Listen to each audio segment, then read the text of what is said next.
ഒരു തെറിപ്പൂര പ്രഭാഷണം കേൾക്കുന്നിടത്ത് എത്ര ആളുകൾ ഉണ്ടാകും? ഹാസ്യ കഥാപ്രസംഗങ്ങൾ നടക്കുന്നിടത്ത് എത്ര ആളുകൾ ഉണ്ടാകും? അവിടെയാണ് മുഅ്മിനായ മനുഷ്യന്റെ മനസ്സുണരേണ്ടത്. തെറിപ്രസംഗം നടത്തുക എന്ന് പറയുന്നത് അത് ഏത് വിധേനയാണെങ്കിലും ശരി, മതം അതിന് അംഗീകാരം നൽകിയിട്ടില്ല. ഷെയ്ഖ് സൈനുദ്ദീനുൽ മഖ്ദൂമിൽ മാബരി റഹ്മത്തുള്ളാഹി അലൈഹി ഫത്ഹുൽ മുഈനിലൂടെ ലോക മുസ്ലിങ്ങളെ പഠിപ്പിച്ചില്ലേ, ഏതൊരു മനുഷ്യനെയും ഗീബത്ത് പറയൽ ഹറാമാണ്. വലൗ കാന കാഫിറാ, അവൻ മുസ്ലിം അല്ലാത്തവനാണെങ്കിലും ശരി, ഹൈന്ദവനാണെങ്കിലും ക്രൈസ്തവനാണെങ്കിലും മതമുള്ളവനാണെങ്കിലും ഇല്ലാത്തവനാണെങ്കിലും ഗീബത്ത് പറയാൻ പാടില്ല എന്നാണ് മതത്തിന്റെ വിശുദ്ധമായ തത്വമുള്ളത്. എന്നാ നിങ്ങൾ ആലോചിച്ചു നോക്കൂ, ആളുകൾക്ക് കൂടുതൽ ഇമ്പമുള്ളത്, കേട്ടിരിക്കാൻ ആളുകൾക്ക് കൂടുതൽ താല്പര്യമുള്ളത്, ഏറ്റവും കൂടുതൽ നേരം പോക്കിന് വേണ്ടി ജനങ്ങൾ ചെലവഴിക്കുന്നത് ഒരു പക്ഷേ കോമഡിയാണ്, അല്ലെങ്കിൽ അതുപോലെയുള്ള അഭിനയങ്ങളാണ്, അതുപോലെയുള്ള തർക്കവിതർക്കങ്ങളാണ്, അതല്ലെങ്കിലോ ഏഷണിയും പരദൂഷണവും നിറഞ്ഞു തുളുമ്പുന്ന വാചാരതകളാണ്. അവിടെ ഇരിക്കാൻ ഒത്തിരി പേരുണ്ട്, അവിടെ കൈയടിക്കാനും അവിടെ ഒരു പക്ഷേ കൈകൂപ്പാനും അല്ലെങ്കിൽ പൊട്ടിച്ചിരിക്കാനും എമ്പാടും ആളുകളുണ്ട്. വല്ലദീനഹും അനിൽ ലഗ്വി മുഅ്രിദൂൻ. നിങ്ങളൊരു കല്യാണ സദസ്സിലേക്ക് ചെല്ലുകയാണെങ്കിലും ഒരു മീറ്റിംഗിലേക്ക് ചെല്ലുകയാണെങ്കിലും ഉമ്മമാരെ, സഹോദരിമാരെ, നല്ലൊരു സൽക്കാരത്തിലേക്ക് ചെല്ലുകയാണെങ്കിലും സൽക്കാരം നല്ലതായിരുന്നു, സംബന്ധിക്കലും നല്ല കൂലിയുള്ളതായിരുന്നു, എല്ലാം നഷ്ടപ്പെടുന്നത് ലഗ്വ് കൊണ്ടാണ്. ആവശ്യമില്ലാത്ത സംസാരങ്ങളെ കൊണ്ടും ഇടപെടലുകൾ കൊണ്ടുമാണ്. ആരെല്ലാം കടന്നു വരുന്നുണ്ട്, ആരെല്ലാം അതിൽ ചർച്ചയായി വരുന്നുണ്ട്.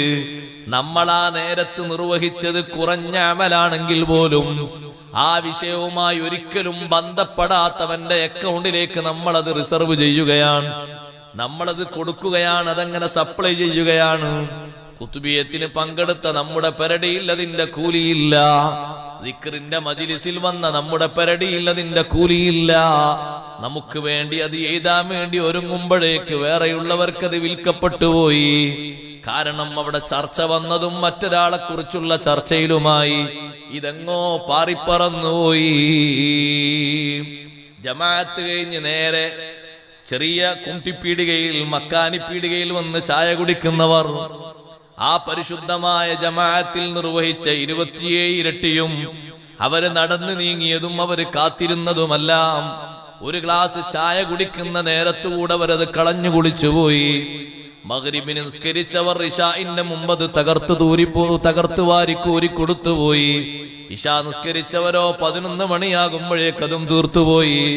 സുബഹിക്ക് ചില്ലൊരു ആശ്വാസമുണ്ട്, നിസ്കരിച്ചെങ്കിൽ ഒരു പക്ഷേ അത് വീട്ടിന്റെ ഉള്ളിലാണെങ്കിൽ എങ്ങോട്ടും പോയിട്ടില്ലെന്ന് പറയാം.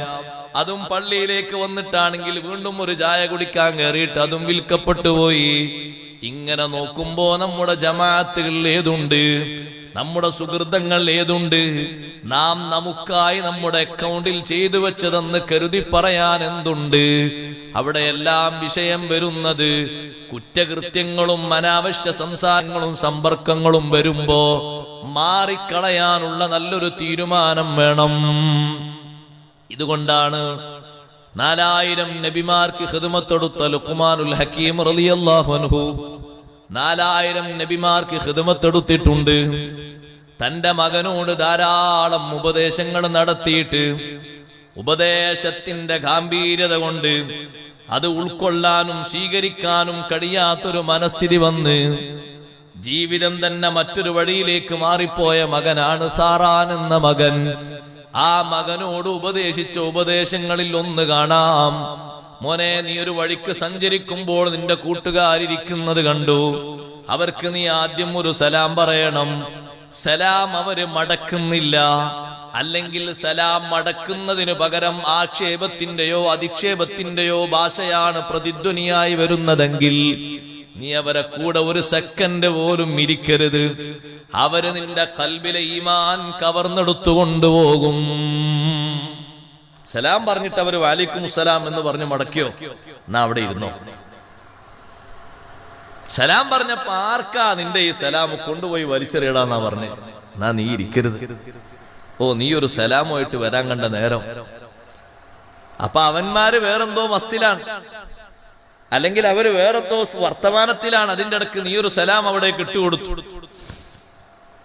കൂട്ടുകാരല്ലേ എന്ന് കരുതിയിട്ട് സലാം മടക്കിയെങ്കിൽ മാത്രമേ നീ ഇരിക്കാവൂ. ഇരുന്നിട്ട് മഹാനവറുകൾ പറഞ്ഞു, ഇരുന്നിട്ട് നീ അവരെ സംസാരം ശ്രദ്ധിക്കുമ്പോ വഴിമാറിപ്പോകുന്നുണ്ടെങ്കിൽ അടുത്തൊരു സലാം പറഞ്ഞ് നിനക്കവിടുന്ന് വിടാനായി. അതാണ് മുഅ്രിദൂൻ, തിരിഞ്ഞു കളയ. നമ്മളിപ്പോ ആ വിഷയം ചർച്ച ചെയ്യണ്ട, നമ്മളത് പറയണ്ട. അങ്ങനെ പറയാൻ എത്ര പേർക്ക് കഴിയും? ഒരു വിഷയം പറ്റാത്തത് കടന്നു വരുമ്പോ അത് തൊടല്ലേ, അത് പറയല്ലേ, ഈ സദസ് നീ വഷളാക്കല്ലേ, ഈ നല്ല ദിക്റിന്റെ മജ്‌ലിസ് കഴിഞ്ഞ് ഭക്ഷണത്തിന് കാത്തിരിക്കുന്ന ഇതൊക്കെ സപ്ലൈ അല്ലേ, ഉണ്ടല്ലേ എന്ന് പറയാൻ ധൈര്യപ്പെടുന്നവരാരുണ്ട്? അല്ലെങ്കിൽ നമ്മളത് പറഞ്ഞാൽ അവിടെ വിലപ്പോകൂല, എന്നാ പെട്ടെന്ന് അവിടുന്ന് തടിയൂരണം. മുഅ്രിദൂൻ, തടി സലാമത്താക്കണം അവിടുന്ന്. നമ്മൾ പറഞ്ഞാൽ അവിടെ അത് നടക്കൂല, അവന്മാർ പിന്നെയും പറയും. എന്നാലും ഇരുന്നു കൊടുക്കരുത് മുഅ്രിദൂൻ, മാറിക്കളയണം. അങ്ങാടിയിലെന്തോ ഒരു ഒച്ചപ്പാട് കേൾക്കുന്നു. എന്തായാലും സുഖകരമായ ഒച്ചല്ല, അതുകൊണ്ട് ഞാൻ അങ്ങോട്ട് പോകുന്നില്ല. അങ്ങനെ വെക്കലാണ് മുഅ്രിദൂൻ. എന്തോ ഒച്ച കേൾക്കുന്നു, പോയി നോക്കട്ടെ. പോയി നോക്കുമ്പോ തിരക്കിടില്ല, കാണാൻ പറ്റിയതാ, കാണാനൊന്നും പറ്റൂല. എന്നാലും കുറച്ചേരം കണ്ടു നോക്ക്. കുറച്ചേരം കൂടി കണ്ടു നോക്ക്. ഏതായാലും മഗ്‌രിബ് നിസ്കാരം പള്ളി നിസ്കരിച്ചങ്ങ് പോകാം. ഇതൊക്കെ കണ്ടിട്ട് ഇതൊക്കെ കേട്ടിട്ട് ഇതിനെല്ലാം സാക്ഷിയായിട്ട് ഇനി നിന്റെ ആ മഗ്‌രിബ് നിസ്കാരം ആർക്കാ? നിന്റെ ആ ഇശ ആർക്കാ? നീ ഇതെല്ലാം കണ്ടുവന്നതല്ലേ? അങ്ങാടിയിലൂടെ ഇങ്ങനെ പോകുമ്പോ വലിയൊരു പന്തൽ കെട്ടി വെച്ചിരിക്കുന്നു. പക്ഷെ പുറത്തുനിന്നൊന്നും നോക്കിയിട്ട് കാണുന്നില്ല, ഉള്ളിൽ എന്തോ നടക്കുന്നത് മഹാമഹം. ഒരാളോട് ചോദിച്ചു, എന്താ? അവിടെ വലിയ സർക്കസ് നടക്കുന്നു, ടിക്കറ്റൊക്കെ ഇച്ചിരി കുറവാ. എത്ര?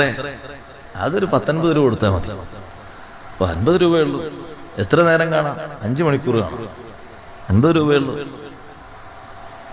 നീ ആ കേട്ട രൂപത്തിൽ നിന്റെ മനസ്സിൽ നിന്ന് തിരിഞ്ഞു കളയാനുള്ള മനസ്ഥിതി ഉണ്ടോ? അവിടെയാണ് നിന്റെ ജയം. അല്ല, ഒന്ന് കേറി നോക്കാം എന്നാണോ നിന്റെ മനസ്സിൽ വരുന്നത്? ശരിയായിട്ടില്ല.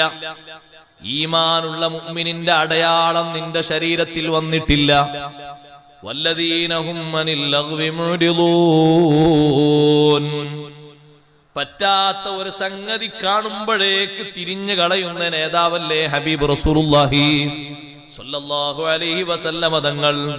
അതുകൊണ്ടല്ലേ മക്കക്കാര് അവര് വസ്ത്രങ്ങൾ മുഴുവനും ഒഴിവാക്കി നഗ്നരായി പ്രദക്ഷിണം ചെയ്യുന്ന സമയത്ത് നബി സല്ലല്ലാഹു അലൈഹി വസല്ലം കഅബയുടെ ചാരത്തേക്ക് പ്രവേശിക്കാറില്ല. അവര് മദ്യപിച്ചുകൊണ്ട് കൂത്താടിക്കൊണ്ട് കല്യാണത്തിന്റെ വേളകളിൽ വലിയ ശബ്ദഘോഷമുണ്ടാക്കി സംഗീതമയമായിട്ട് രാവും പകലും ചെലവഴിക്കുമ്പോ തങ്ങൾ അങ്ങോട്ട് പോകാറില്ല. 2 തവണ കുട്ടിക്കാലത്ത് അങ്ങനത്തെ ഒരു ചെറിയ ഹമ്മ് തങ്ങൾക്ക് വന്നിരുന്നു. ഇമാം റാസി റളിയല്ലാഹു അൻഹു രേഖപ്പെടുത്തിയത് കാണാം. കുട്ടിക്കാലത്ത് 8ാമത്തെ വയസ്സിലൊക്കെ ആടിനെ മേച്ചുകൊണ്ടിരിക്കുന്ന ചെറിയ പ്രായത്തിൽ രാത്രി ഇങ്ങനെയുള്ള കൂത്തരങ്ങുകളിലേക്ക് പോകാൻ വേണ്ടിയുള്ള തങ്ങളെ ചിന്ത വന്നപ്പോഴേക്ക് ശബ്ദം കേൾക്കുന്ന ഒരു സ്ഥലത്ത് തങ്ങളെത്തുന്നതിന്റെ മുമ്പ് തന്നെ മരുഭൂമിയിൽ തിരുനബി സല്ലല്ലാഹു അലൈഹി വസല്ലമ തങ്ങളെ അല്ലാഹു ഉറക്കിക്കിടത്തി.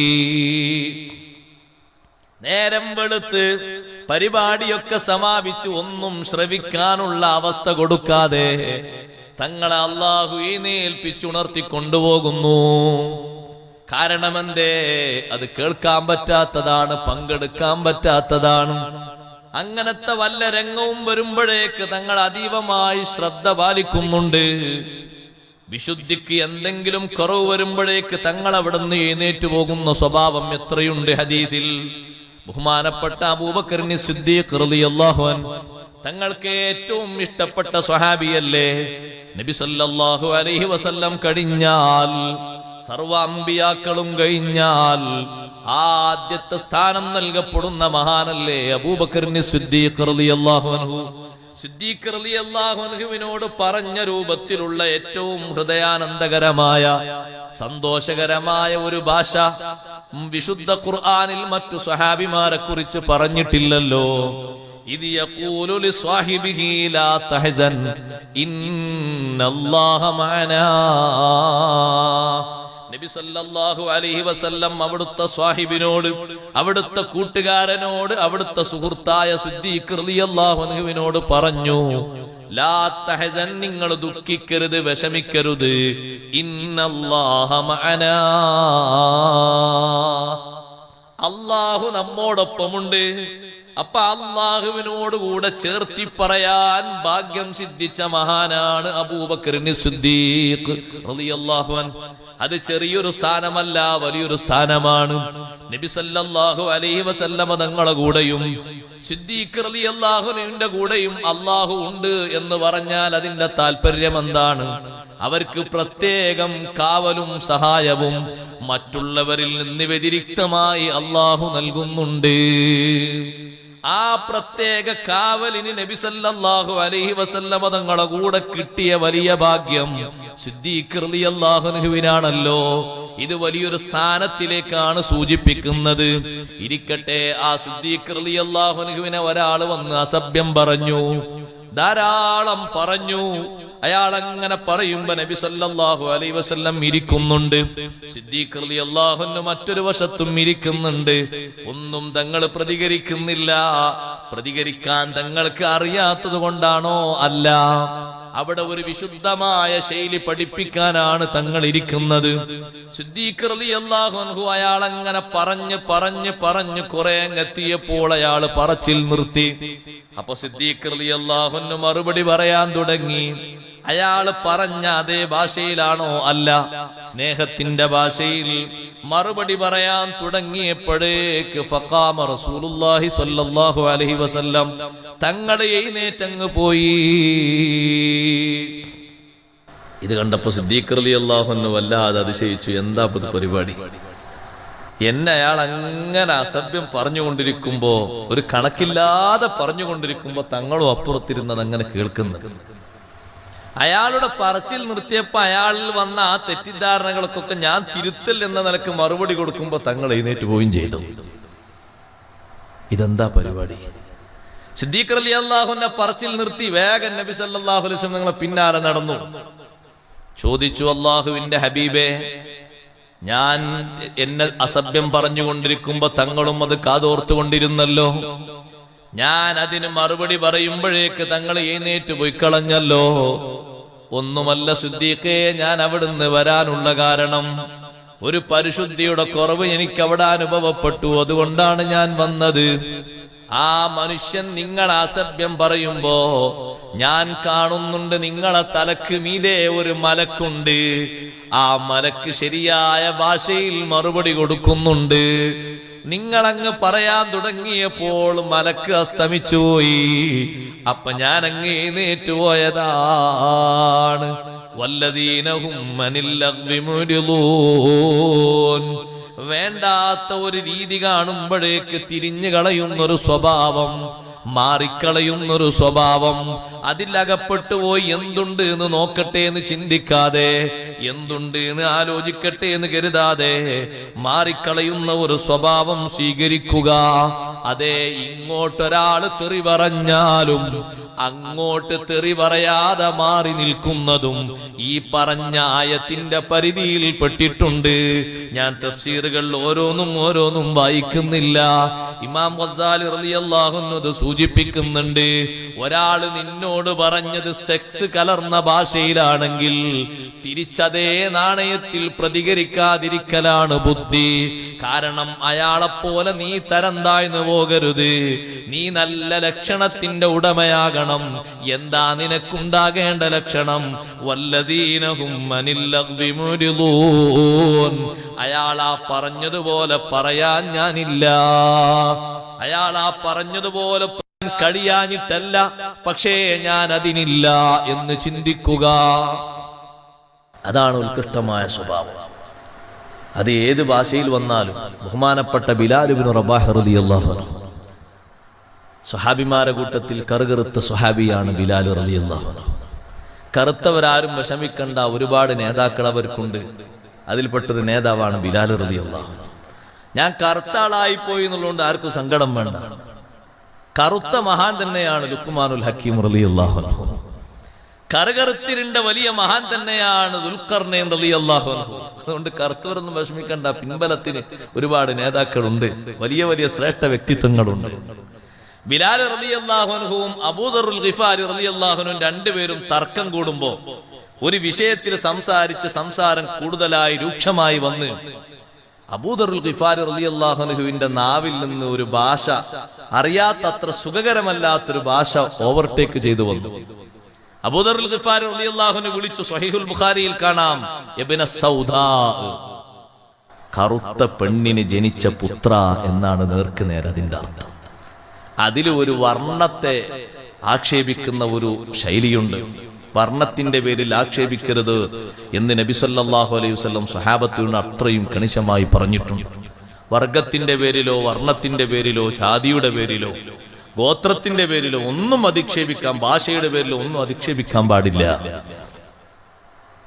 അതിലൊന്നും അല്ല കടമ്പിരിക്കുന്നത്. അതിന്റെ പേരിൽ നിങ്ങൾ അങ്ങനെ വാക്കുതർക്കങ്ങളൊന്നും കൂടുന്നത് വെറുതെയാണ്.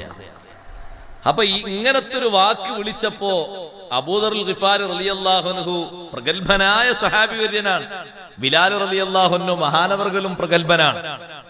ബിലാൽ റളിയല്ലാഹു അൻഹുവിന്റെ ഏറ്റവും വലിയ പ്രാഗൽഭ്യം, ഏറ്റവും കൂടുതൽ നാളെ ആഖിറത്തിൽ സാക്ഷികളായി വരുന്നത് അള്ളാഹുവിന്റെ മാർഗത്തിൽ ഉച്ചത്തിൽ ശബ്ദിച്ചതിന്റെ പേരിൽ സയ്യിദുനാ ബിലാൽ റളിയല്ലാഹു അൻഹുവിനാണ്.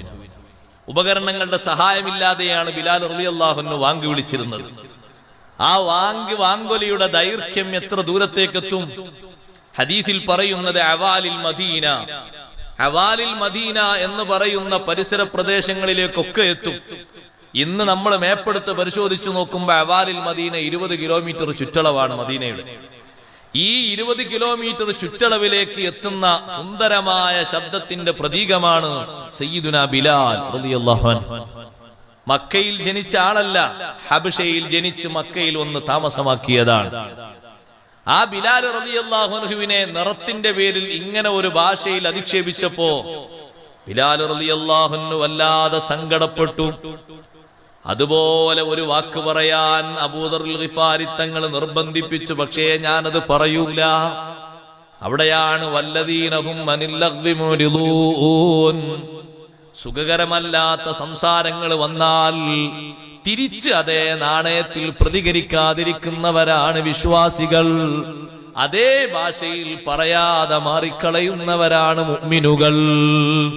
അള്ളാഹു വിജയിച്ചവരുടെ അടയാളങ്ങൾ പറഞ്ഞതിൽ മൂന്നാമത്തതല്ലേ നമ്മൾ എണ്ണുന്നത്. ഞാൻ ചുരുക്കി പറയട്ടെ, ബിലാൽ റളിയല്ലാഹു അൻഹു പരാതിപ്പെട്ടു നബി സല്ലല്ലാഹു അലൈഹി വസല്ലം തങ്ങളോട്. തങ്ങൾ വിളിച്ചു, അബൂദറുൽ ഗിഫാരി തങ്ങളെ വിളിച്ചിട്ട് പറഞ്ഞു, എന്താ നിങ്ങളെ പറഞ്ഞ വാക്ക്? ഇന്നകംറുൻ ഫീക ജാഹിലിയ്യ. അബൂദറേ, നിങ്ങൾക്ക് ജാഹിലിയ്യ സ്വഭാവം ഒത്തിരി ബാക്കിയുണ്ടോ നിങ്ങളെ കൽബിൽ? ജാഹിലിയ്യ സ്വഭാവമുണ്ടോ നിങ്ങളെ കൽബിൽ ഇപ്പോഴും? കാരണം നിങ്ങൾ നിറത്തിന്റെ പേരിലല്ലേ ആക്ഷേപിച്ചത്. അബൂദറുൽ ഗിഫാരി റളിയല്ലാഹു അൻഹു പൊരുത്തപ്പെടിക്കുന്നു. എങ്ങനെയാ പൊരുത്തപ്പെടിക്കുന്ന രൂപം എന്നറിയോ? ബിലാൽ റളിയല്ലാഹു അൻഹുവിനെ കൊണ്ട് പൊരുത്തപ്പെടിച്ചു. വാക്കാൽ അതുകൊണ്ട് നിർത്തിയില്ല. ബിലാൽ റളിയല്ലാഹു അൻഹുവിന്റെ കാല് പിടിച്ചുകൊണ്ട് പറഞ്ഞു, ബിലാലേ, നിങ്ങളെ ഈ കറുത്ത തിരുപാദം ഒന്ന് പൊക്കിയെടുത്ത് എന്റെ കവിളിൽ വെക്കുന്നത് വരെ എന്റെ മനസ്സിന് തൃപ്തി വരികയില്ല. ബിലാൽ റളിയല്ലാഹു അൻഹു കാലൊന്നും അങ്ങനെ കവിളിൽ വെക്കേണ്ട ആവശ്യമില്ല. ഞാൻ നിങ്ങൾക്ക് പൊരുത്തപ്പെട്ടെന്നില്ല. അല്ലല്ല, നിങ്ങളെ ഞാൻ വിടൂല.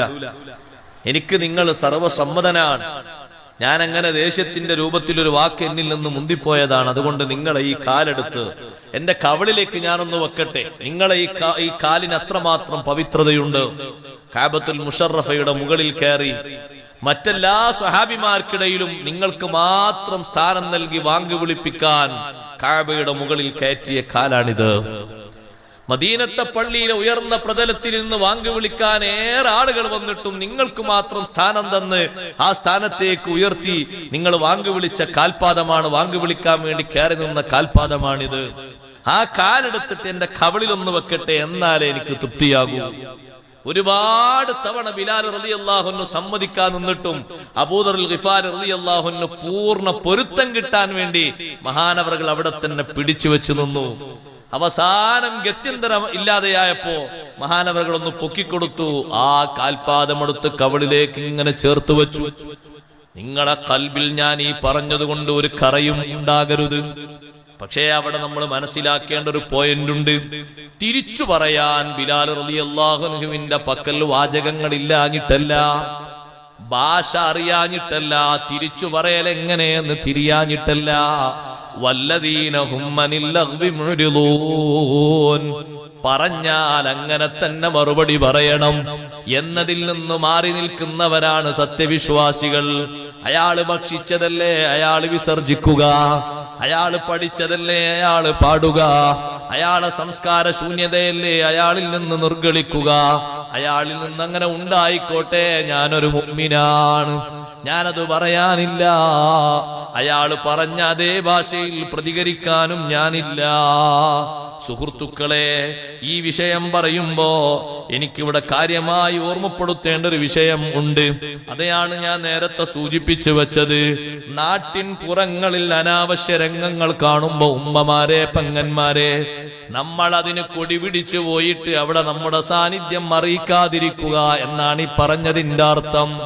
ഒരു മുഅ്മിനിന് പങ്കെടുക്കാൻ കഴിയാത്ത ഒരു സദസ്സ് നിങ്ങൾ ഏതും കൂട്ടിക്കോളും. ഒരു വിശ്വാസിക്ക് സംബന്ധിക്കാൻ പറ്റാത്ത ഒരു സംഗമം, അവിടെ ഒരു മുഅ്മിനായ മനുഷ്യൻ ഒരു നിലക്കും കാഴ്ചക്കാരായി നിൽക്കരുത്. അവിടെ നമ്മുടെ ഒരു മെമ്പർഷിപ്പ് നമ്മൾ അറിയിക്കരുത്. ഞാനും അവിടെ കാണാനുണ്ടായിരുന്നു എന്ന് വരരുത്. ബഹുമാനപ്പെട്ട സയ്യിദുനാ അബ്ദുല്ലാഹി ഇബ്നു മസ്ഊദ് റളിയല്ലാഹു അൻഹു, എന്റെ ശേഷം നിങ്ങൾ 6 ആളുകളിൽ നിന്ന് ഖുർആൻ സ്വീകരിച്ചു പഠിക്കണമെന്ന് നബി സല്ലല്ലാഹു അലൈഹി വസല്ലം തങ്ങൾ പേരെടുത്ത് എണ്ണി പറഞ്ഞവരിൽ ഒരു വലിയ വ്യക്തിത്വമാണ് അബ്ദുല്ലാഹി ഇബ്നു മസ്ഊദ് റളിയല്ലാഹു അൻഹു.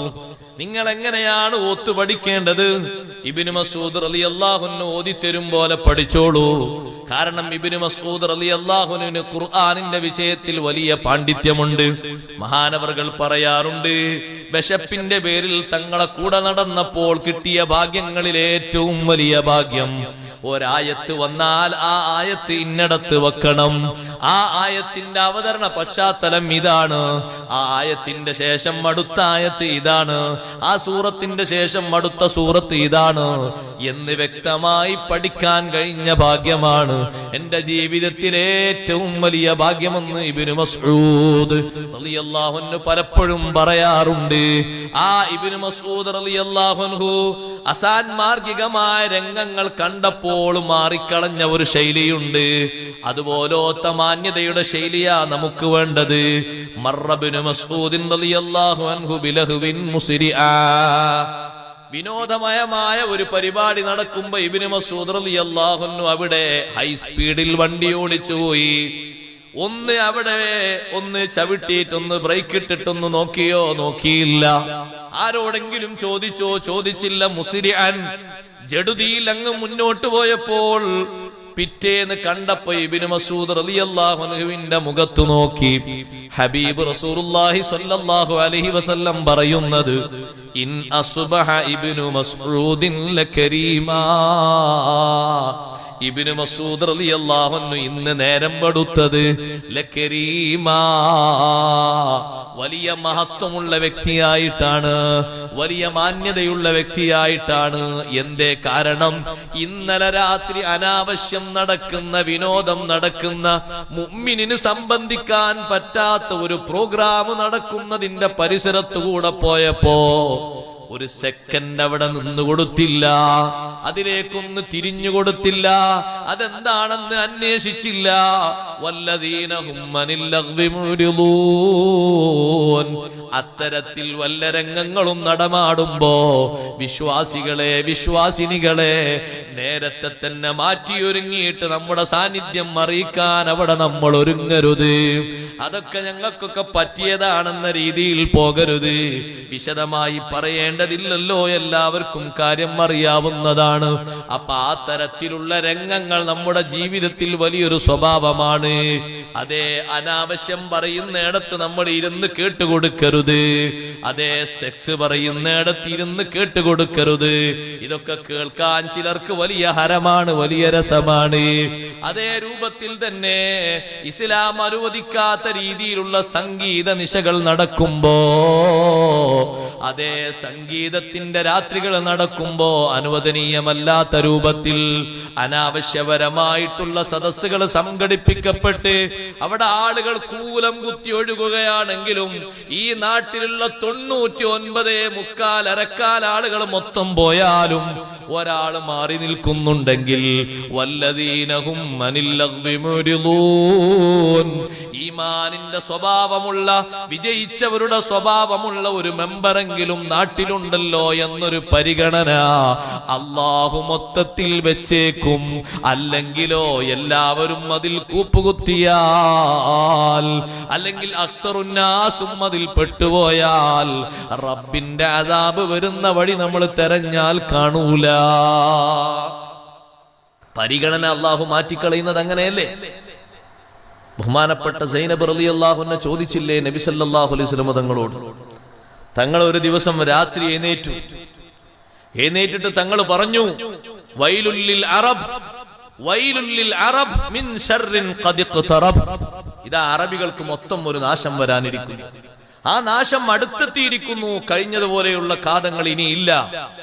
എന്നിട്ട് തങ്ങൾ പറഞ്ഞു, എന്താ നാശം എന്നറിയോ? ഫുത്തിഹൽ യൗമ മിൻ റദ്മി യഅജൂജ വമഅജൂജ മിസ്ലു ഹാദാ. തങ്ങൾ ഇങ്ങനെ അവിടുത്തെ തള്ളവരലും അവിടുത്തെ ചൂണ്ടുവരലും ഇങ്ങനെ വട്ടമാക്കി പിടിച്ചിട്ട് പറഞ്ഞു, ഫുത്തിഹൽ യൗം, ഇന്ന് തുറക്കപ്പെട്ടിരിക്കുന്നു യഅജൂജ് മഅജൂജിനെ ഭദ്രമാക്കി കെട്ടിവെച്ച ആ വലിയ ഭിത്തിയിൽ നിന്ന് ഇരുമ്പിൻ കഷ്ണങ്ങളെ കൊണ്ട് ഉരുക്കി വാർത്തുവെച്ച ബഹുമാനപ്പെട്ട ദുൽഖർനൈൻ റളിയല്ലാഹുവിന്റെ നേതൃത്വത്തിൽ നിർമ്മാണം നടത്തിയ വലിയ ഭിത്തിയുണ്ട്. ആ ഭിത്തിയിൽ നിന്ന് ഒരു ചെറിയ വട്ടം ഇതാ തുറന്നിരിക്കുന്നു. അവർ പുറത്തു വരാൻ സമയം അടുത്തായിക്കൊണ്ടിരിക്കുന്നു എന്നതിലേക്ക് സൂചന നൽകിയിട്ട് നബി സല്ലല്ലാഹു അലൈഹി വസല്ലം ഒരു രാത്രിയിൽ പെട്ടെന്ന് എഴുന്നേറ്റുകൊണ്ട് ഇങ്ങനെ പറഞ്ഞപ്പോൾ സൈനബ് ബീവി റളിയല്ലാഹു അൻഹ തൊട്ടടുത്ത് കിടക്കുന്ന അവിടുത്തെ പ്രിയപ്പെട്ട പത്നി ചോദിച്ചു, അല്ല നബിയേ, അനുഹുലകു വഫീന സ്വാലിഹൂൻ, നല്ല ആളുകൾ ഞങ്ങളെ കൂട്ടത്തിൽ ഉണ്ടായിരിക്കെ ഞങ്ങൾക്കൊക്കെ നാശം വരുമോ? നല്ലവര് എന്ന് കരുതപ്പെടുന്ന ആളുകൾ പലരും ഞങ്ങളെ കൂട്ടത്തിലില്ലേ, ഞങ്ങൾക്കൊക്കെ നാശം വരുമോ, അദാബ് വരുമോ, ശിക്ഷ വരുമോ? തങ്ങൾ പറഞ്ഞു, നഅം, അതെ, ശിക്ഷ വരും സൈനബേ. ഇദാ കസുറൽ ഖബസു, ഉച്ചനീചത്തങ്ങൾ വർദ്ധിച്ചാൽ.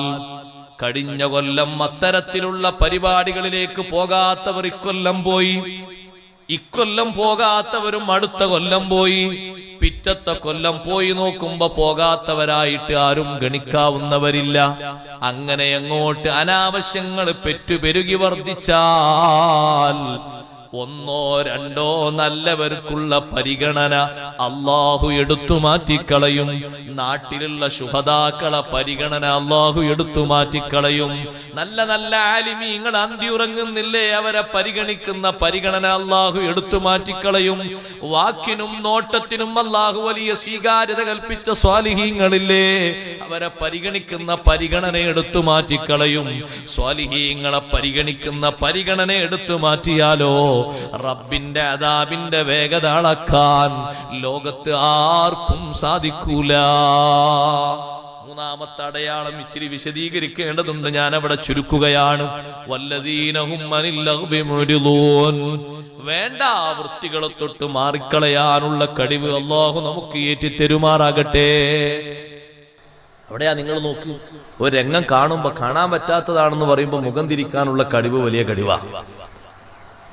മുഖം തിരിക്കാനുള്ള കഴിവ് കാണാൻ പറ്റാത്തതാണ് ഉറപ്പാ, ഒരു സംശയമില്ലതിൽ. മുഖം തിരിക്കാനുള്ള ഒരു കഴിവില്ലേ, മുഅ്രിദൂൻ, മാറിക്കളയാനുള്ള കഴിവില്ലേ, ഇത് വലിയ കഴിവാണ്. ചില്ലറ കഴിവൊന്നുമല്ല, വലിയ കഴിവാണ്. അതുകൊണ്ടാണ് ചില രംഗങ്ങളൊക്കെ കാണാൻ വേണ്ടി പോകണ്ടെന്ന് നബി സല്ലല്ലാഹു അലൈഹി വസല്ലം തങ്ങൾ പറഞ്ഞത്. അവിടൊക്കെ വല്ലാതെ പേടിക്കണം, നിങ്ങൾ മാറിക്കളയണം. സമൂദ് ഗോത്രക്കാരെയും അതുപോലെ തന്നെ ലൂത്ത് നബി അലൈഹിസ്സലാമിന്റെ ഖൗമിനെയൊക്കെ നശിപ്പിച്ച സ്ഥലത്തുകൂടെ പോകുമ്പോ നബി സല്ലല്ലാഹു അലൈഹി വസല്ലം അങ്ങോട്ടും ഇങ്ങോട്ടും നോക്കാതെ ഒരു മുണ്ടിട്ടിട്ട് ശരിക്ക് തലയും മുഖവും ഇങ്ങനെ പൊതഞ്ഞിട്ട് സ്പീഡിൽ തല താഴ്ത്തിയിട്ടാ തങ്ങൾ നടന്നുപോയത്. എന്നിട്ട് തങ്ങൾ പറഞ്ഞു, ഇവിടെ ഒന്ന് ഒരു മിനിറ്റ് നിന്നിട്ട് പരിസരത്തേക്ക് നോക്കാൻ പോലും പറ്റൂല, ഒരു സെക്കൻഡ് അവിടെയുള്ള കിണറുകളിൽ നിന്നൊന്നും വെള്ളമെടുക്കരുത് എന്ന് വരെ സ്വഹാബത്തിനോട് തങ്ങൾ പറഞ്ഞു. ഈ കൽപ്പന എത്തുന്നതിന്റെ മുമ്പ് ചില ആളുകളൊക്കെ വെള്ളമെടുത്തിട്ട് പത്തിരിപ്പൊടിയൊക്കെ കുഴച്ച് റെഡിയാക്കിയിരുന്നു. അതൊക്കെ വലിച്ചെറിയാൻ വേണ്ടി പറഞ്ഞു നബി സല്ലല്ലാഹു അലൈഹി വസല്ലം. അത്രയും ഗൗരവമാണത്. അതുകൊണ്ട് അവിടെ താമസിക്കാനോ കുറച്ചു നേരം നിന്നിട്ട് ആസ്വദിക്കാനോ അങ്ങോട്ടും ഇങ്ങോട്ടും നോക്കി നിൽക്കാനോ പറ്റൂല, പെട്ടെന്ന് അവിടുന്ന് മാറിക്കളയണം. ഇതേ രൂപമാണ് അനാവശ്യങ്ങൾ പെരുകുന്നിടത്ത് നമ്മളെങ്ങനെ നിൽക്കുമ്പോ എന്തിനാ നീ അവിടെ നോക്കി നിന്നത്, അതുകൊണ്ടല്ലേ നീയും ശിക്ഷയിൽപ്പെട്ടത് എന്ന് പറയൂലേ. ബഹുമാനപ്പെട്ട ലൂത്ത് നബി അലൈഹിസ്സലാമിനോട് അല്ലാഹു തആല പാതിരാത്രിയിൽ അത്താഴത്തിന്റെ നേരത്ത് വീട് വിട്ട് ഇറങ്ങി പോകാൻ പറയുമ്പോ റബ്ബ് തആല പറഞ്ഞൊരു നിർദ്ദേശമുണ്ട്, വലാ യൽതഫിതു മിൻകും അഹദുൻ ഇല്ലാ ഇംറഅതക ഇന്നഹു മുസീബുഹാ മാ അസാബഹും ഇന്ന മൗഇദഹുമുസ് സുബ്ഹ് അലൈസ അസ്സുബ്ഹു ബിഖരീബ്. ലൂത്ത് നബിയെ, നിങ്ങൾ പോകുമ്പോ വലിയ ശബ്ദം കേൾക്കും, തിരിഞ്ഞു നോക്കിയേക്കരുത്. തിരിഞ്ഞു നോക്കിയാൽ ഇവന്മാരോട് നിങ്ങൾക്ക് അനുകമ്പുണ്ടെന്ന് വരും. തിരിഞ്ഞു നോക്കരുത്, ഒരിക്കലും തിരിഞ്ഞു നോക്കരുത്. പക്ഷെ തിരിഞ്ഞു നോക്കും, ഇല്ലംബ്രാത്ത്, നിങ്ങളെ ഭാര്യ തിരിഞ്ഞു നോക്കും. കാരണം ഭാര്യക്ക് നിങ്ങളിലല്ല വിശ്വാസമുള്ളത്, സ്നേഹമുള്ളത് അവരിലാണ്. ഈ ഫിത്നക്കാരായ സമൂഹത്തിന് ഒത്താശ ചെയ്യുന്ന പണിയാണ് ആ ഭാര്യക്കുള്ളത്. അതുകൊണ്ട് തന്നെ തിരിഞ്ഞു നോക്കും. ഇന്നഹു മുസീബുഹാ മാ അസാബഹും, ആ ജനതക്ക് വന്നു ഭവിക്കുന്ന ശിക്ഷ ഭാര്യക്കും വരും, നിങ്ങൾ തിരിഞ്ഞു നോക്കരുത്. ലൂത്ത് നബി അലൈഹിസ്സലാമും അവിടുത്തെ പ്രിയപ്പെട്ട 2 പുത്രിമാരും നടന്നുപോയി. വലിയ ശബ്ദം കേട്ടു, തിരിഞ്ഞു നോക്കി ഭാര്യ. അപ്പൊ ശിക്ഷിക്കപ്പെടുന്ന, അരുതായ്മകളുടെ പേരിൽ ശിക്ഷിക്കപ്പെടുന്ന ഒരു വിഭാഗത്തിലേക്ക് മാനസികമായിട്ട് എന്റെ നാട്ടുകാരല്ലേ ശിക്ഷിക്കുന്നത്, എന്റെ ഖൗമല്ലേ ശിക്ഷിക്കുന്നത് എന്ന തരത്തിൽ പോലുള്ളൊരു സപ്പോർട്ട് പോലും നിങ്ങളുടെ ഭാഗത്തിനൊന്നും ഉണ്ടാകരുത്. ഒരിക്കലും തിരിഞ്ഞു നോക്കരുത്, മുന്നോട്ടങ്ങ് നീങ്ങണം. ലൂത്ത് നബി അലൈഹിസ്സലാം ശബ്ദം കേട്ടു, ഘോര ശബ്ദമാ കേട്ടത്. കാരണം ഇതിങ്ങനെ പൊക്കി 8 നഗരങ്ങളെ, സദൂം എന്ന വലിയ നഗരത്തിനോട് പരിസരത്ത് ഒട്ടി നിൽക്കുന്ന 7 നഗരങ്ങളടക്കം 8 നഗരങ്ങളെ പൊക്കി പിടിച്ചിട്ട് താഴോട്ട് മറിച്ചിടല്ലേ, എത്രമാത്രം ശബ്ദം ഉണ്ടാകും. ഇന്ന് നിങ്ങൾ പത്രത്തിൽ വായിച്ചില്ലേ, ഞാനിങ്ങനെ കറി വെച്ചുകൊണ്ടിരിക്കുമ്പോ വലിയ ശബ്ദം കേട്ടു പുറത്തേക്ക് ഓടി. അത് എത്ര അപ്പുറത്ത് ഭൂമിക്കടിയിൽ പൊട്ടിയ ശബ്ദമാണ് ഇത്രയും വലിയ ഉച്ചത്തിൽ കേട്ടത്. ശബ്ദം കേട്ട സ്ഥലങ്ങളൊന്നും അവർ പോയി പരിശോധിച്ച് കണ്ടിട്ടില്ല. ഞാൻ കറി വെച്ചുകൊണ്ടിരിക്കുമ്പോ ശബ്ദം കേട്ടിട്ട് എന്റെ മക്കളെയും കൂട്ടി പൊരന്റെ പുറത്തേക്ക് ഓടി നോക്കുമ്പോ എല്ലാവരും കൂടി കരയുന്നതാ കണ്ടത്. എവിടെയാണ് ആ ശബ്ദം ശബ്ദിച്ചത്? എത്ര അടിയിലാണ് ആ ശബ്ദം ശബ്ദിച്ചത്? നിങ്ങൾ ആലോചിച്ചു നോക്കൂ. അപ്പൊ റബ്ബിന്റെ അദാബ് വരുമ്പോ സ്വന്തം നാട്ടുകാരല്ലേ എന്ന നിലക്ക്, കുടുംബക്കാരല്ലേ എന്ന നിലക്ക് പോലും ലൂത്ത് നബി അലൈഹിസ്സലാമെ നിങ്ങൾ ഒരു സപ്പോർട്ട് അവൾ ഉണ്ടാകരുത്. കാരണം അവർ ശിക്ഷക്ക് വിധേയമാക്കപ്പെടേണ്ട അത്രയും അരുതായ്മകളിൽ മുഴുകിയ ഒരു ടീമാണ്. നിങ്ങൾ ആ നിലക്ക് പോലും അവരോട് സമ്പർക്കം പുലർത്താൻ പാടില്ല. വല്ലദീനഹും അനിൽ ലഗ്വി മുഅ്രിദൂൻ, അനാവശ്യത്തിന്റെ ആളുകളുമായിട്ട് കൂട്ടുകെട്ടാൻ പാടില്ല. മാറി ചിന്തിക്കണം. ദുസ്വഭാവികളുമായിട്ട് കൂട്ടുകെട്ടാൻ പാടില്ല. അനാവശ്യ രംഗങ്ങൾ ഉപയോഗിക്കുന്ന ഉപകരണങ്ങളിൽ ഉണ്ട്. ആ ഉപകരണങ്ങളിൽ അനാവശ്യ രംഗങ്ങൾ ഉണ്ട് എന്ന് ബോധ്യമുള്ളവരാണ് മുസ്ലിം സഹോദരീ സഹോദരന്മാർ. അത്തരത്തിലുള്ളത് വരുമ്പോ നിങ്ങളെ കൈകൊണ്ടമർത്തരുത്. നിങ്ങൾ മാറിക്കളയാനുള്ള ബോധ്യം വേണം നമുക്ക് ഓരോരുത്തർക്കും. ഒരു വാല് വരുന്നു, ആ വാലിന്റെ തൊട്ടപ്പുറത്ത് വരുന്നത് കോമഡിയാണെങ്കിൽ, സിനിമയാണെങ്കിൽ, സെക്സ് ആണെങ്കിൽ എല്ലാം കണ്ടു തുലയുന്നവരാകരുത്. നല്ലതിനോട് മാത്രം ആഭിമുഖ്യം പുലർത്തുകയും തിന്മയോട് ശരിക്കൊരു തിരോധാനത്തിന്റെ രൂപത്തിൽ മാറിക്കളയുന്നൊരു സ്വഭാവം വെച്ച് പുലർത്തുകയും വേണം. മുഅ്രിദൂൻ, നോക്കാതെ മാറിക്കളയുക, പിന്തിരിഞ്ഞു കളയുക, അതിലേക്ക് ചെറിയൊരു സപ്പോർട്ട് പോലും ഇല്ലാതിരിക്കുക. അല്ലാഹ് നമ്മെ സഹായിക്കുമാറാകട്ടെ. വല്ലദീനഹും ലിസ്സകാത്തി ഫാഇലൂൻ. നാലാമത്തെ വസ്ഫാണ് പറയുന്നത് വല്ലദീനഹും ലിസ്സകാത്തി ഫാഇലൂൻ. സംസ്കരണ പ്രവർത്തനങ്ങളിൽ മുഴുകുന്നവരാണ്. രണ്ട് തഫ്സീറാണ് ആയത്തിനുള്ളത്. ഒരു തഫ്സീർ അങ്ങനെയാണ്, വല്ലദീനഹും ലിസ്സകാത്തി ഫാഇലൂൻ. മനസ്സ് സംസ്കരിക്കാൻ, സ്വഭാവം സംസ്കരിക്കാൻ, മനസ്സിന്റെ വിഷമങ്ങളൊക്കെ മാറാൻ, മനസ്സിന്റെ കീടങ്ങൾ മാറിക്കിട്ടാനുള്ള സംസ്കരണ പ്രക്രിയകളുണ്ടല്ലോ, പ്രവർത്തനങ്ങളുണ്ടല്ലോ, ഫാഇലൂൻ അത് ചെയ്യുന്നവരാണ്. മനസ്സിന്റെ ശുദ്ധീകരണത്തിന് ഏറ്റവും നല്ല പ്രവർത്തനം ഏതാണ്? നബി സല്ലല്ലാഹു അലൈഹി വസല്ലമ തങ്ങൾ പറഞ്ഞല്ലോ, ഇന്ന ഹാദിഹിൽ ഖുലൂബ തസ്ദഉ കമാ യസ്ദഉൽ ഹദീദ്. ഈ മനസ്സുകളൊക്കെ, ഖൽബുകളൊക്കെ അതിന് തുരുമ്പ് ബാധിക്കും, ഇരുമ്പിന് തുരുമ്പ് പിടിക്കും പോലെ. സ്വഹാബത്ത് ചോദിച്ചു, ഫമാ ജിലാഉഹാ യാ റസൂലല്ലാഹ്, ആ തുരുമ്പൊന്ന് നീക്കിക്കളയാൻ എന്തുണ്ട് മാർഗം? തങ്ങൾ പറഞ്ഞു, കസറത്തു ദിക്രില്ലാഹ് വതിലാവത്തിൽ ഖുർആൻ. ദിക്ർ വർദ്ധിപ്പിക്കുകയും ഖുർആനോത്ത് പെരുപ്പിക്കുകയും വേണം. നല്ലോണം ദിക്ർ, മനസ്സറിഞ്ഞിട്ടുള്ള ദിക്ർ ചൊല്ലുക. മനസ്സറിഞ്ഞിട്ട് ചൊല്ലുന്നത് ഒരു 10-33 ആണെങ്കിലും അത് കഴമ്പുള്ളതാണ്. മനസ്സറിഞ്ഞിട്ട് അത്താഴത്തിന്റെ നേരത്തൊക്കെ നല്ല മനസ്സറിഞ്ഞിട്ട് ഇസ്തിഗ്ഫാർ ചൊല്ലുക. മനസ്സറിഞ്ഞിട്ട് ഇസ്തിഗ്ഫാർ ചൊല്ലുക. ഉറങ്ങി തൂങ്ങിയിട്ടുള്ള ഇസ്തിഗ്ഫാർ അല്ല പറഞ്ഞത്. ഒരുപാടും നടക്കുന്നുണ്ട്, അതിലൊരു കഴമ്പൊന്നുമില്ല കാര്യമായിട്ട്. ഒരു പക്ഷെ ചെല്ലിനുള്ള സുന്നത്തായ കൂലിയും കിട്ടിയെന്ന് വരും എന്ന് പറയാം. ഒന്നുമില്ല എന്ന് പറയേണ്ട, സുന്നത്തായ കൂലിയും കിട്ടിയെന്ന് വരും. പക്ഷെ മനസ്സുണർത്തണ്ടേ? മനസ്സുണർത്താൻ ശരിക്കും മനസ്സിനെ ക്ലിയർ ആക്കിയിട്ട് മനസ്സിന് ബോധത്തോടു കൂടെയുള്ള ദിക്ർ. അത്താഴത്തിന്റെ നേരത്തൊക്കെയുള്ള ഇസ്തിഗ്ഫാറിന് എത്രമാത്രം വലിയ കുളിർമയുണ്ട്. അത്താഴത്തിന്റെ നേരത്ത് ഇസ്തിഗ്ഫാർ ചൊല്ലുക എന്ന് പറഞ്ഞാൽ ഖുർആനിൽ വിശ്വാസികളെ പറഞ്ഞിടത്തൊക്കെ അടയാളം പറഞ്ഞിട്ടുണ്ട്. ആലിമ്രാൻ സൂറത്തിലും വിവിധ സൂറത്തുകളിൽ കാണാം, വൽ മുസ്തഗ്ഫിരീന ബിൽ അസ്ഹാർ, അത്താഴ നേരത്ത് ഇസ്തിഗ്ഫാർ ചൊല്ലുന്നവർ. കാരണം മനസ്സ് ഏറ്റവും കൂടുതൽ ശാന്തമായി നിൽക്കുന്ന ഒരു രംഗമാണ്. ഉറക്കമൊക്കെ കിട്ടി, ശരീരത്തിന് നല്ല ഉന്മേഷം കിട്ടി, ഇപ്പൊ ശരിക്കും ഉളുവൊക്കെ എടുത്ത് പിന്നെയും ഒരു ഉണർവ് കിട്ടാൻ വേണ്ടി വേണമെങ്കിൽ ഒരു ചുടുവെള്ളമോ കട്ടൻ ചായൊക്കെ കുടിച്ച് നല്ലൊരു ഉണർവൊക്കെ ഉണ്ടാക്കി അങ്ങനെ നല്ല ഉളുവൊക്കെ എടുത്ത് ഇയാൾ നിസ്കരിക്കാൻ നിന്ന് 2 റക്അത്ത് നിസ്കരിച്ചിട്ട് ആരുടെയും ശബ്ദകോശങ്ങളൊന്നും ഇല്ലാത്ത നേരത്ത് മനസ്സ് തിരിച്ച് അസ്തഗ്ഫിറുല്ലാഹൽ അലീം അല്ലദീ ലാ ഇലാഹ ഇല്ലാ ഹുവൽ ഹയ്യുൽ ഖയ്യൂം മിൻ കുല്ലി ദംബിൻ വഅതൂബു ഇലൈഹി.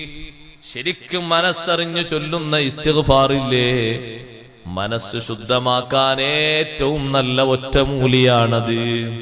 ഖുർആൻ ധാരാളമായി ഓതണം, തെറ്റില്ലാതെ ഓതാനുള്ള കഴിവ് ആർജിക്കണം, എന്നിട്ട് ധാരാളം ഖത്മു തീർക്കണം. സഹോദരിമാരെ, മുമ്പത്തേക്കാളേറെ സൗകര്യങ്ങൾ അല്ലാഹു നമുക്ക് തന്നിട്ടുണ്ട്. ആ സൗകര്യങ്ങൾ ഒരിക്കലും റബ്ബിന് ഇബാദത്ത് ചെയ്യുന്നതിന് മടിയായിട്ട് അലസമായിട്ട് തള്ളി നീക്കാനുള്ള കാരണങ്ങളാകരുത്. പഴയകാലത്തെ ഉപ്പാപ്പമാര് ഉമ്മാമ്മമാര് കഠിനാധ്വാനം ചെയ്തിട്ടല്ലേ വെള്ളം കോരിയെടുത്തത്. അതെ, അവര് അരച്ചുകൂട്ടിയതൊക്കെ കയ്യിൽ എത്രമാത്രം തണുപ്പ് ബാധിച്ചിരുന്നു, എത്രമാത്രം പ്രയാസപ്പെട്ടായിരുന്നു അലക്കിയിരുന്നത്, എത്രമാത്രം പ്രയാസപ്പെട്ടായിരുന്നു അവർ പൊടി പൊടിച്ചിരുന്നത്, എത്രമാസം പ്രയാസപ്പെട്ടായിട്ടായിരുന്നു വിഭവങ്ങൾ തയ്യാറാക്കിയത്. ഇപ്പോൾ ഒരു നേരത്തെ വിഭവങ്ങൾ തയ്യാറാക്കുന്നതിന് 1.5 മണിക്കൂർ സമയമാണെന്ന് സങ്കല്പിച്ചോളൂ. ചിലപ്പോൾ അത്രയും വേണ്ടി വരില്ല. എന്നാൽ അത് മുമ്പുള്ള സമയങ്ങളിലൊക്കെ ആ 1.5യുടെ ഇരട്ടി കൂട്ടണം, ഒരു 4.5 മണിക്കൂർ വേണം. അത്രയും സൗകര്യങ്ങൾ കുറഞ്ഞ കാലമായിരുന്നു. അന്ന് ആ സൗകര്യങ്ങൾ കുറവുണ്ടാകുമ്പോഴും നാവിലൂടെ നിർഗളിക്കുന്ന ദിക്റുകൾ ധാരാളം അവർ ചൊല്ലിയിരുന്നു. കിട്ടുന്ന സമയങ്ങൾ ഉപയോഗപ്പെടുത്തിയിട്ട് ഖുർആനിന്റെ ഖത്മിന്റെ എണ്ണം വർദ്ധിപ്പിച്ചിരുന്നു. ഇന്ന് നമുക്ക് ഇത്തരത്തിലുള്ള സൗകര്യങ്ങളൊക്കെ വന്നു നോക്കുമ്പോ ധാരാളം സമയങ്ങൾ ഇപ്പുറത്ത് വരുന്നുണ്ട്. അത് വെറുതെ തുലച്ച് കളയരുത്, വെറുതെ നശിപ്പിക്കരുത്. ആ സമയത്തോട് എങ്ങനെയാണ് ഇത് തള്ളി നീക്കുക? അതിന് ഹൃദയത്തിന് ആനന്ദകരമായി സ്വീകരിക്കാൻ വേറെന്തെങ്കിലും വഴികൾ ആസ്വദിക്കരുത്. അവിടെ ഖുർആനോ ഖുർആനോത്ത് അധികരിപ്പിക്കണം. ഞാൻ എന്റെ എല്ലാ പണിയും കഴിഞ്ഞ് ളുഹർ നിസ്കരിക്കാൻ ഇരുന്നു. ഒരു ഉമ്മ തീരുമാനിക്കേണ്ടത് ളുഹർ നിസ്കരിക്കാൻ ഇരുന്നു.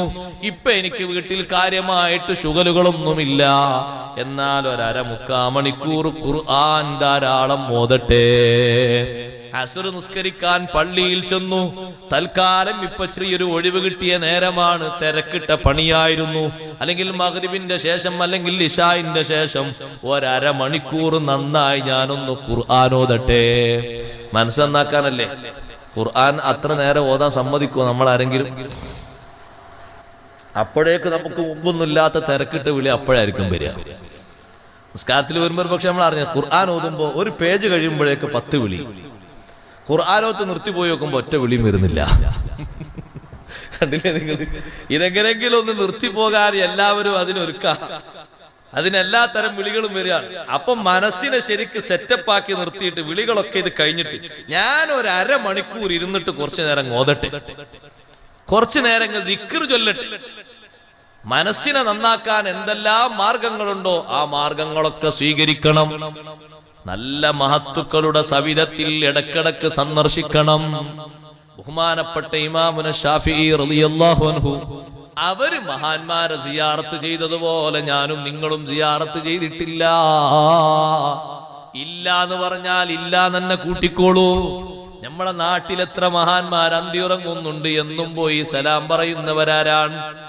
എന്നും പോയിട്ടൊരു സലാം പറയുന്നവരാരാണ്? എന്നും ഒരു നിസ്കാരം അവിടെ നിസ്കരിച്ചിട്ടൊരു സലാം പറഞ്ഞു വരട്ടെ, ഒരു കണക്ഷൻ ചിന്തിക്കട്ടെ എന്ന് ചിന്തിക്കുന്നവരാരാണ്? ഷാഫി ഇമാം റളിയല്ലാഹു അൻഹു 4 കൊല്ലമല്ലേ ബഗ്ദാദിൽ കഴിഞ്ഞത്. ആ 4 കൊല്ലവും മഹാനവർകൾ പറയുന്നു, ഒരൊറ്റ ദിവസവും വിടാതെ ഇന്നീല അതബറകു ബിഖബരി അബി ഹനീഫത വഅജീഉ ഇലാ ഖബരിഹി കുല്ല യൗമിൻ സായിറാ. 4 വർഷത്തിൽ ഒരു ദിവസവും വിടാതെ ഒരിക്കൽ പോലും ജീവിതത്തിൽ കണ്ടിട്ടില്ലാത്ത മഹാൻ, ഇമാമുകളിൽ ഏറ്റവും വലിയ അനുയായികളുള്ള മഹാൻ, അതല്ലേ ഇമാമുൽ ആലം അബൂ ഹനീഫത്തുൽ കൂഫി റളിയല്ലാഹു അൻഹു. അബൂ ഹനീഫ തങ്ങൾക്ക് മെമ്പർമാരുള്ളതുപോലെ ഷാഫി ഇമാമു തങ്ങൾക്ക് മെമ്പർമാരില്ല, ഹംബലി ഇമാമിന് മെമ്പർമാരില്ല, മാലികി ഇമാമിന് മെമ്പർമാരില്ല. ലോകതലത്തിൽ മദ്ഹബ് എടുത്ത് പരിശോധിച്ചു നോക്കൂ, അതേ 70% ഹനഫി മദ്ഹബുകാരാണ്.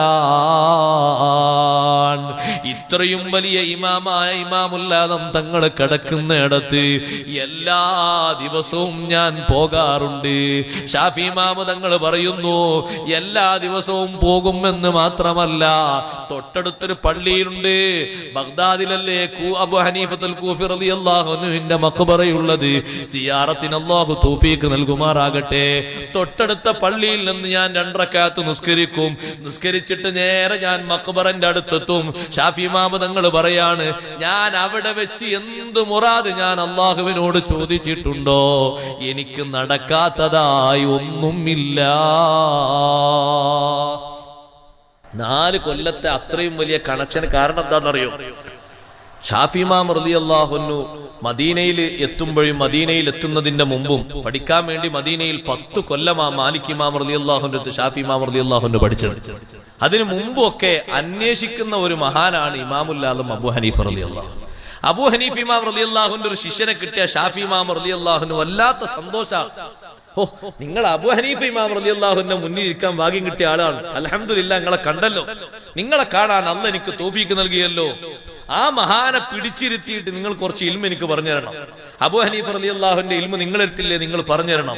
ഇങ്ങനെ കിട്ടുന്ന ശിഷ്യന്മാരെ മുഴുവനും മുതലാക്കി ഇമാം മാലിക് റളിയല്ലാഹുവിനോട് ചോദിച്ചു, ഉസ്താദേ, അബൂ ഹനീഫ നിങ്ങൾ കണ്ടിട്ടുണ്ടോ? മാലിക് ഇമാം റളിയല്ലാഹുവിനോട് കണ്ടിട്ടുണ്ട് എന്ന് മാത്രമല്ല അനുഭവിച്ചിട്ടുമുണ്ട്. എത്രയാണ് അവിടുത്തെ ഇൽമ്? ഇമാം മാലിക് റളിയല്ലാഹു പറയാണ്, മോനെ, മദീനയിലെ ഈ തൂണ് ഇന്നും നമ്മൾ പോയാൽ കാണുന്ന വെള്ളത്തൂണില്ലേ, ഈ തൂണിലേക്ക് ചൂണ്ടിയിട്ട് ഇമാം മാലിക് റളിയല്ലാഹു പറയാൻ, ഈ തൂണിനെ പറ്റി അബൂ ഹനീഫ ഇമാം റളിയല്ലാഹു ഇതൊരു സ്വർണ്ണ തൂണാണ് എന്ന് സമർത്ഥിച്ചാൽ അംഗീകരിക്കേണ്ടി വരും. വേറെ ഒന്നും പറയാൻ കഴിയില്ല, റദ്ദ് ചെയ്യാൻ കഴിയൂല. അവിടുത്തെ ഇൽമിന്റെ ആഴ അത് അംഗീകരിച്ച് അടുത്ത നിമിഷം അത് സ്വർണത്തിന്റെ തൂണല്ല വെള്ളിയുടെ തൂണാന്ന് പറഞ്ഞാൽ അതും അംഗീകരിക്കേണ്ടി വരും. അത്രമാത്രം ഇൽമിന്റെ ഒരു ബഹറാൻ. ഷാഫി ഇമാം റളിയല്ലാഹു അൻഹു എന്നാണോ മഹാനവറുകളുടെ ജനനമുണ്ടായത് ഹിജ്റ 150-ലാണ്. ജനിച്ച അന്നാണ് ഇമാമുൽ-ആലം അബൂ ഹനീഫ തങ്ങൾ വഫാത്തായത്. പക്ഷെ കാണാതിരുന്നിട്ടും നിങ്ങൾ നോക്ക്, ആത്മീയ ലോകത്തുള്ളൊരു ടച്ച്, നമുക്കെവിടെ മഹത്തുക്കളോട് ടച്ച്. ഇനി ഒന്നുമില്ലെങ്കിൽ ഞാനൊന്ന് പറയട്ടെ, എന്നും ഹദ്ദാദ് റാത്തീബ് ഓതിയിട്ട് സർവ്വ സ്വാലിഹീങ്ങൾക്കും ഒരു ഫാത്തിഹ നമ്മൾ ഹദിയ ചെയ്യണം. അതെങ്കിലും ഒരു ബന്ധം നമ്മുടെ ഖൽബിലുണ്ടാകണം. ലികാഫത്തി ഇബാദില്ലാഹി സ്വാലിഹീന വലിവാലിദീന വലികാഫത്തിൽ മുസ്ലിമീൻ, മുഴുവൻ സ്വാലിഹീങ്ങളെ ഹദ്റത്തിലേക്കും ഇതാ ഞാൻ 4-ാമതായ ഒരു ഫാത്തിഹ ഓതുന്നു. അവരിൽ ഞാൻ മുന്തിക്കുന്നു. ഹബീബ് റസൂലുള്ളാഹി സ്വല്ലല്ലാഹു അലൈഹി വസല്ലം തങ്ങളെ പ്രത്യേകം പറഞ്ഞ് ഒരു ഫാത്തിഹ 4-ാമതായി ഓതുന്നില്ലേ ഹദ്ദാദിൽ? അത് സർവ്വ സ്വാലിഹീങ്ങളോടും ബന്ധമുണ്ടാകാൻ വലിയൊരു നിമിത്തമാണ്. അതെങ്കിലും സ്വീകരിക്കണം. മാസത്തിലൊരു ഹദ്ദാദില്ല പോരാ, വർഷത്തിലൊരു ഹദ്ദാദില്ല പോരാ, എന്നും ചൊല്ലണം. ഹദ്ദാദ് എന്ന് പറഞ്ഞാൽ റാത്തീബ. ഹദ്ദാദ് റാത്തീബ് എന്ന് പറഞ്ഞാൽ കത്തിയും കുത്തിർത്ത് കുത്തുകയാണല്ല, അത് വേറെ ഉണ്ട്. ഹദ്ദാദ് റാത്തീബ് എന്ന് പറഞ്ഞാൽ പതിവായി ചൊല്ലുന്ന ദിക്റുകൾ, പതിവായി ചൊല്ലുന്ന ഹദ്ദാദ്. ആ ഹദ്ദാദ് പതിവായി ചൊല്ലണം. ചൊല്ലിയാൽ കിട്ടുന്ന വലിയ ഭാഗ്യങ്ങളിൽ ഒന്ന് സർവ്വ സ്വാലിഹീങ്ങളിലേക്ക്, നമ്മുടെ മാതാപിതാക്കളടക്കം, ഉപ്പാപ്പമാരടക്കം, ഉപ്പാപ്പമാരുടെ ഉപ്പാപ്പമാരടക്കം സർവ്വ മുഅ്മിനീങ്ങളിലേക്കും ഒരു ഫാത്തിഹ എന്നും ഓതിയിട്ട് അവരെ ഹളറത്തിലേക്ക് ഒരു ഫാത്തിഹ കൊടുക്കുമ്പോ നമുക്ക് അവരോടുള്ള സമ്പർക്കം അല്ലാഹു തആല നമുക്ക് നിലനിർത്തി തരികയാണ്. അപ്പൊ ആ സമ്പർക്കം കാരണം, മഹത്തുക്കളുടെ സമ്പർക്കം അങ്ങനെ ചെറുതല്ലല്ലോ. മദീനയിലേക്ക് പോകുന്ന ആരെ കിട്ടും? ബഹുമാനപ്പെട്ട ഇമാം അഹ്മദുൽ കബീർ ദിഫാഇ റളിയല്ലാഹു അൻഹു മദീനയിലേക്ക് പോകുന്ന ആളാന്ന് പറഞ്ഞാൽ എൻ്റെ ഒരു സലാം പറയണം. ആരെ കണ്ടാലും പറയും എൻ്റെ ഒരു സലാം അവിടെ പറയണം. നബി സല്ലല്ലാഹു അലൈഹി വസല്ലം തങ്ങൾക്ക് സലാം കൊടുത്തയക്കുകയാണ്. ആ സലാം കൊടുത്തയക്കുന്നതിലോ വലിയ ബന്ധമുണ്ട്. സലാം കൊടുത്തയക്കുന്നത് വലിയൊരു ബന്ധത്തിന്റെ പേരിലാണ്. അല്ലാഹു സുബ്ഹാനഹു വ തആല ജിബ്രീൽ അലൈഹിസ്സലാമിന്റെ പക്കൽ നബി സല്ലല്ലാഹു അലൈഹി വസല്ലം തങ്ങൾക്ക് സലാം കൊടുത്തയച്ച സംഭവങ്ങൾ നിരവധിയില്ലേ? ഖദീജ ബീവിക്ക് അല്ലാഹു സലാം കൊടുത്തയച്ചില്ലേ? ആ ഖദീജ ബീവി റളിയല്ലാഹു അൻഹയുടെ പ്രവർത്തനത്തിനുള്ള സ്വീകാര്യത കൊണ്ടല്ലേ അല്ലാഹു അങ്ങനെ സലാം കൊടുത്തയച്ചത്. ഈ സലാം കൊടുത്തയക്കുന്നത് ആത്മബന്ധത്തിന്റെ വലിയൊരു അടയാളമാണ്. അങ്ങനെ കൊടുത്തയച്ച സലാമിൽ എത്ര സലാം നബി തങ്ങൾക്ക് കൊടുത്തയച്ചോ, മദീനയിൽ പോകുന്ന ആരെ കണ്ടാലും സലാം കൊടുത്തയക്കും. അതുകൊണ്ടല്ലേ ഇമാം ദിഫാഇ റളിയല്ലാഹു അൻഹു മദീനയിലെത്തിയിട്ട് വിശുദ്ധമായ റൗളയുടെ ചാരത്ത് വെച്ച് ഫി ഹാലത്തിൽ ബുഅദി റൂഹി കുന്തു ഉർസിലുഹാ തുഖബ്ബിലുൽ അർള അന്നി വഹിയ നായിബതി. ഓ നബിയേ, അങ്ങകലെ ഉമ്മു അബീദ ഗ്രാമത്തിൽ നിന്ന് എന്റെ ആത്മാവിനെ ഞാൻ ഈ ഭൂമി ചുംബിക്കാൻ വേണ്ടി പറഞ്ഞേക്കാറുണ്ട്. ഞാനൊരു പ്രതിനിധിയായിട്ട് എന്റെ ആത്മാവിനെ വിടാറുണ്ട്. വഹാദിഹി ദൗലത്തുൽ അസ്ബാഹി ഖദ് ഹളറത് ഫംദുദ് യമീനക കൈ തഹ്ലാ ബിഹാ ശഫതി. ഓ നബിയെ, ഇപ്പൊ ഞാനിതാ നേരിട്ട് വന്നിരിക്കുന്നു. ഒരു സുവർണ അവസരമാണ്. എന്റെ ഖൽബും എന്റെ ശരീരവും മൊത്തവുമായിട്ടാ ഞാൻ വന്നിരിക്കുന്നത്. അവിടുത്തെ ശറഫാക്കപ്പെട്ട യമീനൊന്ന് നീട്ടിത്തരണം. അതൊന്ന് ചുംബനം വെച്ചിട്ട് എന്റെ ശരീരത്തിന് അനുഗ്രഹം കിട്ടാനാണ്. ആ ആത്മബന്ധത്തിന്റെ പേരിലല്ലേ ഹബീബ് റസൂലുള്ളാഹി സ്വല്ലല്ലാഹു അലൈഹി വസല്ലം തങ്ങൾ കൈ നീട്ടി കൊടുക്കുന്നത്. അവിതർക്കിതമായിട്ട് രേഖപ്പെടുത്തിയ സംഭവമാണല്ലോ. അല്ലാമ ഇമാം ജലാലുദ്ദീൻ സുയൂത്തി റളിയല്ലാഹു അൻഹു നിരവധി ഗ്രന്ഥങ്ങളിലല്ലേ ഈ സംഭവം എടുത്തുദ്ധരിച്ചത്. മറ്റു ധാരാളം മഹാന്മാരും അത് ഉദ്ധരിച്ചിട്ടുണ്ട്. ഇമാം ദിഫാഇ റളിയല്ലാഹു അൻഹു ഉണ്ടായ ഈ ബഹുമതിക്ക് കാരണം നേരത്തെയുള്ള കണക്ഷനാണ്. അതേപോലെ നേരത്തെയുള്ള കണക്ഷൻ കിട്ടിയിട്ടല്ലേ ഉമർ ഖാദി റളിയല്ലാഹു അൻഹുവിന് കവാടം തുറന്നു കൊടുത്തത്. അതുകൊണ്ട് മുഅ്മിനുകളെ, വല്ലദീനഹും ലിസ്സകാത്തി ഫായിലൂൻ, മഹത്തുക്കളോട് വലിയൊരു ബന്ധം വേണം. അത് നമ്മുടെ ഖൽബിന്റെ സക്കാത്തിന് അഥവാ ഖൽബിന്റെ തത്ഹീറിന്, ശുദ്ധീകരണത്തിനൊരു മാർഗമാണ്.